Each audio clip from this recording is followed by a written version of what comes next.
Kenapa orang yang solat selalu tak luck dalam belajar, tapi orang yang tak solat and banyak buat maksiat selalu pandai and score 4 flat? Ya, tak juga. Pandai dalam belajar tu satu rezeki, solat pula satu kewajipan. Dua-dua ni Allah bagi pada sesiapa yang dia nak. Kadang-kadang kita tengok orang tak solat tapi dapat 4 flat. Jangan terkejut sangat. Allah mungkin bagi otak dia bijak, tapi itu tak bermaksud Allah redha pada orang tu.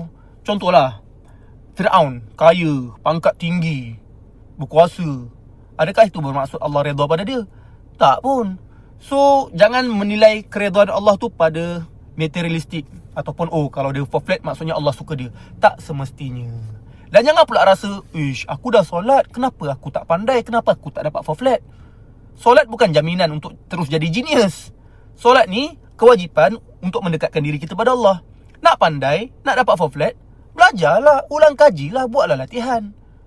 Ingat apa? Solat tu magic untuk terus jadi genius ke? Dia bukan macam itu sifir dia. Okay? Dan ingat, kejayaan sebenar bukan bila kita dapat 4 flat, A+ dan sebagainya.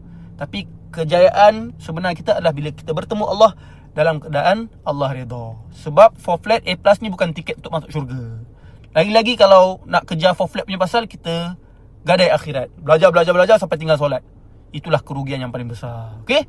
Yang penting, terus berusaha dan jagalah kewajipan kita. Moga berjaya dunia akhirat.